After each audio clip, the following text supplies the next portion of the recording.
Yo, yo, yo, what's good, boys?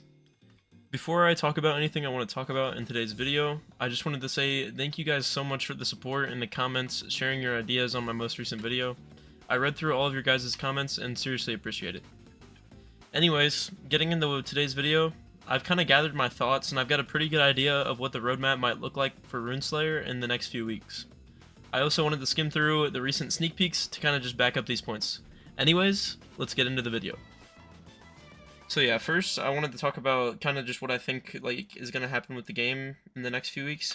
Pardon me if I get into a bit of a yap sesh, but I think tomorrow we'll probably see the new striker weapon.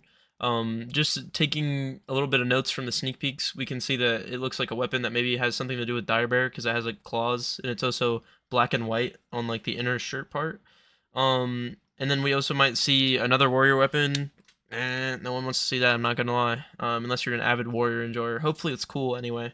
I don't really care too much, but I'd like to see more weapons on different things than just warrior, but we see a new claymore or like sword. It might be a great sword possibly, and then we also see a giant axe for that.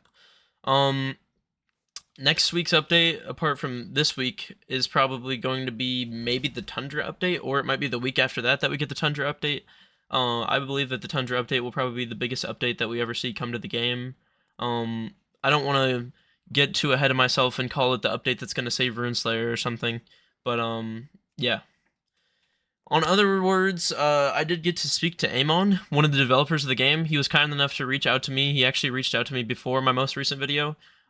Surprisingly enough, it was in my message request, so I didn't see that it was there because I thought it might have been just another trade request from one of the servers, or just someone else just kind of spamming me. But anyways, I did get to talk to him, and after talking to him, I can say that the future of the game does look really promising. He didn't really get to share anything super juicy with me about what's coming to the game, but I did get to know that the dev team definitely does know about the current problems of the game and that they agree with me on some of the points that I said and that they are actively working to fix it. So the community is heard. We are not being toned out by the devs. That is a good thing to know for everybody. And I think we just need to give them time. Hey, good things come to those who wait, don't they, boys? Smash like. But yeah, I think we need to give them time, and I think this update and the next week's update and the next week's update, all these are going to stack up, and we're going to end up with a very, very good game, because I think the game's player count is only going to go up from here, because the more content that's in this game, when someone starts this game as a fresh player in like a month, they're going to have so much content to play through, and the community is going to be so built up that it's almost going to be daunting for them, because the current version of Runeslayer, there is a lot of stuff to learn, but after a few days you can kind of get the hang of what's going on. I think that in the future the game will be way more like a fully fleshed out game, because currently it's not optimized, it's not fully built.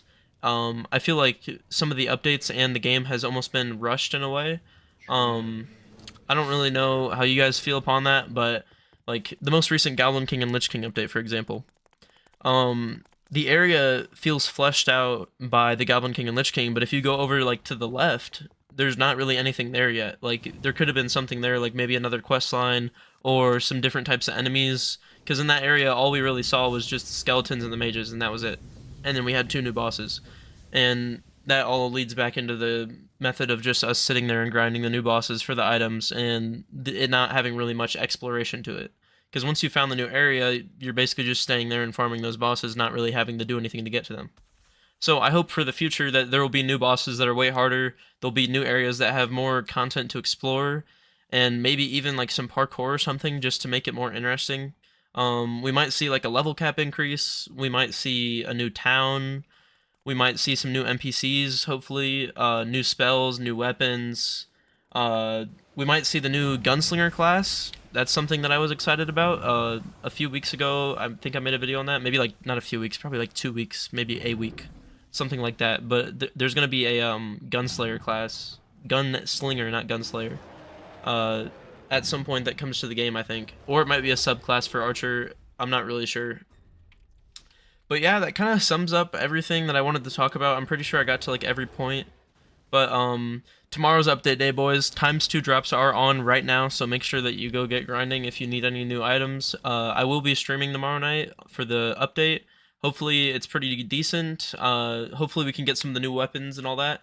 But Remember, like, subscribe, turn on them post noties. Thank you for watching. If you have any other ideas about what might be coming to the game, go ahead and comment down below. I'll read literally everything. And you guys have a good one. Peace.